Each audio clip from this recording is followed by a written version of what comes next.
Hello दोस्तों, आज करेंगे रेलवे साइंस का रिवीजन शॉर्ट एंड फास्ट, जो हमारे आने वाले परीक्षाओं में जैसे एएलपी हमारे सर पे है, काम आ जाए कुछ, है ना।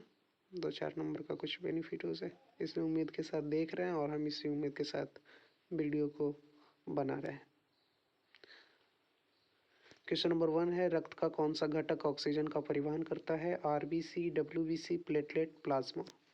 इसका राइट आंसर है आरबीसी। आरबीसी के अंदर हेमोग्लोबिन होता है, ये ऑक्सीजन का परिवहन करता है। इसका कार्यकाल पूछ ले तो 120 कर देना है। डब्ल्यूबीसी का कार्यकाल पूछ दे तो 12 से 20 दिन होता है, ये प्रतिरक्षा। और प्लेटलेट क्या करता है? ब्लड क्लॉटिंग में काम आते हैं, जैसे कहीं से रक्त स्राव ना हो रहा हो तो उसको प्लाज्मा प्रोटीन न्यूट्रिएंट क्या करता है? इधर उधर करता है। प्लेटलेट का कार्यकाल पूछ दिया तो 3 से 5 दिन करना है ना। तो आते हैं क्वेश्चन नंबर 2, किस तत्व कब तक अष्टक नियम लागू है? अष्टक नियम की बात करें तो ये 1865, है ना। इसके अलावा आपको याद रखने हैं मेंडलीव ने जो है, मेंडलीव ये 1869 में देता है। मॉसले की बात करें तो ये 1913 में देता है पीरियोडिक टेबल, है ना। आपको याद रखना है। एक डेवेरियड ट्रिक है, ये 1917 या 1817 शायद, देख लेना है 17 वाला। ये कहाँ तक है? कैल्शियम तक याद रखने हैं आपको, और ये सारे टर्म भी याद रखने हैं। इसके अलावा नीचे जाने पे आकार बढ़ता है ना, और बाएं से दाएं जाने पर आकार घटता है, इलेक्ट्रोनेगेटिविटी बढ़ता है। सारी चीज़ें याद रखने हैं। नोबल गैस कौन कौन से होते हैं? तो हीलियम है, नियॉन है, आर्गन है, क्रिप्टॉन है, ये सब याद रखने हैं आपको। और फ्लोरीन, कैल्शियम, ये सब क्या है? हेलोजन है, ठीक। एल्युमिनियम 13वें ग्रुप में है, आपको याद रखने हैं। ऑक्सीजन पूछ ले तो इसका 16 होता है मास। इसके अलावा याद रखना है एका बोरोन स्कैंडियम का नाम, और एका एल्युमिनियम गैलियम, है ना। क्वेश्चन नंबर 3 है, तितली किसका उदाहरण है? Annelida, Mollusca, arthropods, Porifera. तो क्या हो जाएगा? आर्थ्रोपोड। आर्थ्रोपोड में और बात करें तो तिलचट्टा है, ये सबसे बड़ा संघ है, आपको याद रखने हैं, लार्जेस्ट है। एनेलिडा की बात करें तो ये इसमें केंचुआ आता है। मोलस्का की बात करें स्नेल, पोरिफेरा की बात करें तो स्पंज, है ना। या स्नेल आपको याद रखने हैं। और एनेलिडा केंचुआ, अर्थवर्म बोलते हैं इन इंग्लिश। उत्तक का अध्ययन क्या कहलाता है? उत्तक टीशू को बोलते हैं, है ना, टीशू। तो इसका राइट आंसर है हिस्टोलॉजी। साइटोलॉजी की बात करें तो सेल, आपको पता होगा 1665 में रॉबर्ट हुक ने खोजा, 1674 में लेवेनहॉक ने। ये जीवित कोशिका और ये मृत कोशिका। ऑन्कोलॉजी कैंसर का अध्ययन, आपको याद रखने हैं। फाइकोलॉजी एलगी, एलगी, है ना। चेचक किस प्रकार के वायरस से होता है? तो इसका राइट आंसर है वेरियोला वायरस। अरबो वायरस की बात करें तो ये डेंगू ज्वर, आप याद रख सकते हो, डेंगू ज्वर। मिक्सो वायरस की बात करें तो इन्फ्लुएंजा, और ये मोस्ट इम्पॉर्टेंट है रेबडो वायरस, तो रेबीज, रेबीज आपको याद रखना है। इसका आंसर कैरियोला वायरस। क्वेश्चन नंबर 6 है, कौन संतृप्त हाइड्रोकार्बन है? सैचुरेटेड। तो इसका राइट आंसर है अल्केन। सारे का आपको फॉर्मूला याद होना चाहिए। अल्केन का CnH2n+2, हाँ। और अगर अल्कीन की बात करें तो CnH2n, और अल्काइन की बात करें तो CnH2n-2, बेंजीन C6H6, इसको एरोमेटिक कंपाउंड बोलते हैं, है ना। ये दोनों अनसेचुरेटेड है, ये सेचुरेटेड है, आपको याद रखने हैं, है ना। इसके अलावा कुछ फंक्शनल ग्रुप को आप याद रख सकते हैं। OH है तो अल्कोहल होगा, Al है तो अल्डिहाइड होगा, है ना। और COOH है तो कार्बोक्सिलिक एसिड होगा। सारी चीज़ें आपको याद रहनी चाहिए। और O है तो कीटोन होगा, है ना। O सी में ऐसा लगा है O, और बीच में O है, बीच में O है तो ईस्टर भी होता है ना एक। ये सारी चीज़ें याद होनी चाहिए। तो CHO होता है अल्डिहाइड, आपको याद होना चाहिए। Al लगता है इसका प्रीफिक्स। क्वेश्चन नंबर 7 है, किसका उपयोग कपड़ा व कागज बनाने में किया जाता है? इसका राइट आंसर है कास्टिक सोडा। इसके अलावा आपको इसका नाम सोडियम बाइकार्बोनेट है, फार्मूला आपको पता होना चाहिए, NaCO3 है। और धोबन सोडा का आपको पता होना चाहिए, Na2CO3, sodium carbonate. Milk of magnesia, ये एसिडिटी में काम आते हैं, याद रखने हैं आप, एसिडिटी कम करने। कौन सा ग्राहम के गैसीय विसरण के नियम के अनुसार है? ये गैस प्रसार के बारे में बताता है, गैस प्रसार का दर, है ना। एक पार्शियल लॉ है डाल्टन का, वो भी आपको याद रखने हैं, है ना, पार्शियल लॉ। इस तरह से ग्राहम का गैसीय विसरण नियम है, तो ये R1R2 बराबर √D2/D1 है ना, याद रखने हैं। इसके अलावा आपको याद होना चाहिए Boyle's law, P inversely proportional to V। इसके अलावा चार्ल्स लॉ आपको याद होना चाहिए, एवोगाड्रो जो नियत ताप और नियत और नियत दाब पर और नियत वॉल्यूम पर क्या होते हैं, गैसों का अनुसमान होते हैं। किसका वेवलेंथ अधिक है, कॉस्मिक, गामा, एक्सरे, अल्ट्रावायलेट? इसका राइट आंसर होगा अल्ट्रावायलेट, है ना।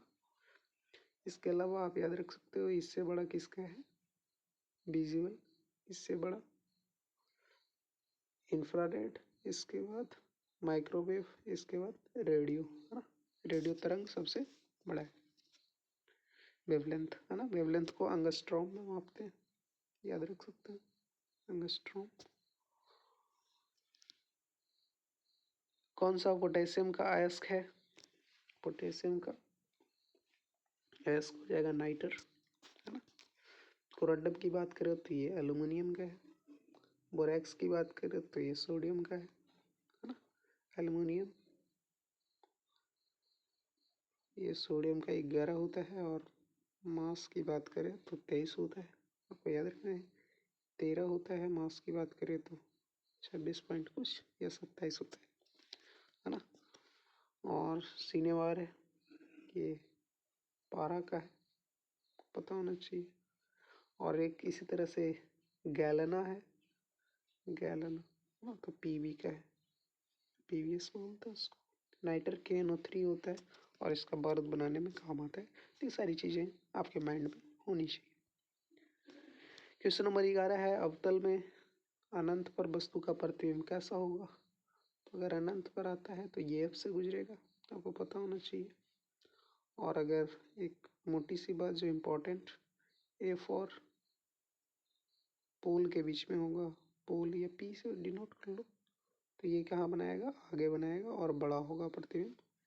जो दर्पण के पीछे है तो ये F और P में होगा। इसका पहले राइट आंसर कर लेते हैं, तो F पे होगा। C पे कब बनेगा, जब वस्तु C पे ही होगा, वस्तु C पे ऐसा होगा, तो इसका इमेज कैसा बनेगा, ऐसा बनेगा ना, बराबर बनते हैं। और इसमें दर्पण के पीछे बड़ा और वर्चुअल बनते हैं, यहाँ रियल और इन्वर्टेड होते हैं, ठीक है। इस केस में बस रियल होते हैं, है ना। इस केस में बस वर्चुअल होते हैं, बड़े होते हैं, इलाज होते हैं ना, दर्पण के पीछे बनते हैं। F और C कब बनेगा, जब C और अनंत के बीच में होगा। C कब बनेगा, जब C पे ही होगा, आपको याद होनी चाहिए, है ना। इसके अलावा कौन वेक्टर राशि है? Work, electric current, torque, torque पता होगा आपको, एफ क्रॉस आर होता है ना, एफ क्रॉस आर होता है।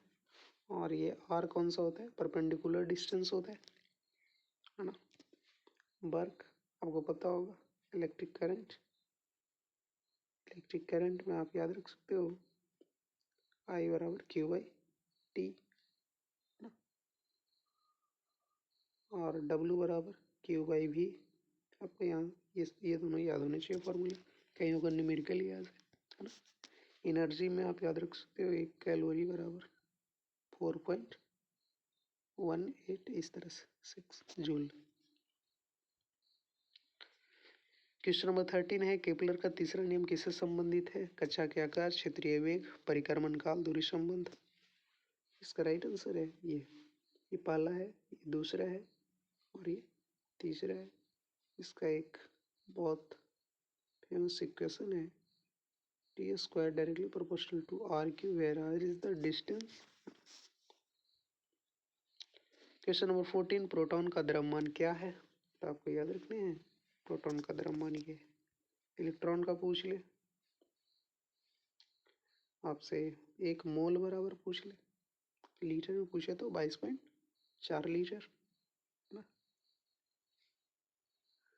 6.63 ये जी का मान है, जिसकी खोज कैवेंडिश ने करा था, कैवेंडिश, हेनरी कैवेंडिश है ना, हेनरी कैवेंडिश, आपको याद रहनी चाहिए। और मोल ठीक है, ई ठीक है, और ये प्रोटॉन का है, ठीक है। इलेक्ट्रॉन बाहर होते हैं, प्रोटॉन बीच में होते हैं। सेल वाला इक्वेशन याद होना चाहिए, 2n स्क्वायर होता है ना। कुछ बैलेंसी वगैरह भी आपको याद रहने हैं, सोडियम का +1, अल्मोनियम का +3 है ना, Fe2O3। क्वेश्चन नंबर 15, कौन सा सुमेलित नहीं है, एफ बराबर डब्ल्यू बराबर एफ एस कॉस थीटा होता है एक्चुअली है ना। और S T surface tension F बटा एल, इसका अगर आपसे यूनिट पूछ ले तो न्यूटन पर metre. Time period 2π√L/G 1/f, where F is the frequency, confusion नहीं होना है आपको ना, याद रहना चाहिए। आप पूछते एल 4 गुना कर दिया जाए तो √4 करोगे 2 गुना हो जाएगा, इस तरह के क्वेश्चन आते हैं। एल को बटा 2 कर दिया जाए, एफ को 2 गुना कर दिया जाए, इस तरह के क्वेश्चन। पी बराबर 1/f, where F is the centimetre, F focal हो गया यहाँ पे है ना, फोकल लेंथ। तो ये गलत है, क्योंकि एफ यहाँ मीटर में होना चाहिए। अगर सेंटीमीटर पर बात करें तो 100/f, where F is the centimetre, अगर यहाँ मीटर हो जाएगा हाँ, ये एक्चुअल क्वेश्चन होता है। और इसके अलावा आपके इसके यूनिट पता होना चाहिए, डायोप्टर होता है -4 से +4, आंखों का होता है, सारी चीज़ें। मायोपिया, हाइपर मायोपिया है, मायोपिया में निकट दृष्टि दोष है ना, निकट का दिखता है, दूर का नहीं दिखता। अवतल लेंस का यूज होता है। एक प्रेस बायोपिया होता है ना, हाइपर मायोपिया होता है। तो ये सारी चीज़ें याद रहने हैं। इसके अलावा एक और याद रख सकते हैं, दांत का डॉक्टर है ना, अवतल लेता है और साइड मिरर में उत्तल लगाते हैं है ना, ठीक है। लाइट में, हेडलाइट में अवतल लगाते हैं, सारी चीज़ें आपको याद होनी चाहिए।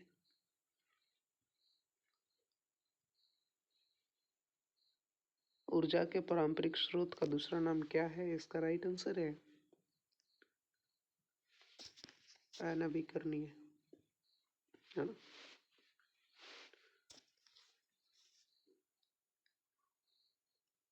क्वेश्चन नंबर 17 है, वायु में ध्वनि का चल क्या है, तो इसका राइट आंसर 232, ये जल में है, पता होना चाहिए।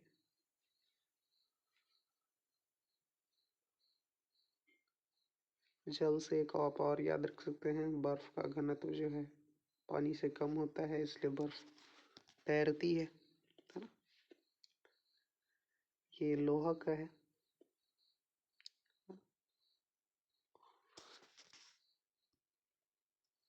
इसके अलावा प्रतिध्वनि बनने के लिए कितना दूरी आवश्यक है, अगर 17 भी आ जाए तो आपको टिक करना है। 16.6 प्रबलता, लाउडनेस, एम्पलीट्यूड पे निर्भर करता है, पिच, फ्रीक्वेंसी पे, वेलोसिटी, एफ लेमडा बी बराबर एफ लेमडा, इस पर न्यूमेरिकल आते ही आते हैं, आप देख लेना।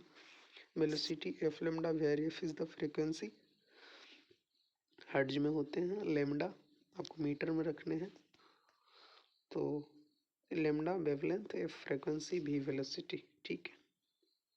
इसके अलावा आपके कुछ फॉर्मूले हैं जो जाते जाते देख लेना है। क्यू बराबर I T, where Q is the charge, I is the current, I ampere में मापते हैं, क्यू आवेश कूलॉम्ब में, है ना। 1/r बराबर 1/e, अगर ये समानांतर में है, अगर आपने थोड़ा बहुत पढ़ा होगा तो ये समानांतर में अगर आर जुड़े होते हैं तो इस पर अगर न्यूमेरिकल आ जाए तो आपको कर देना है।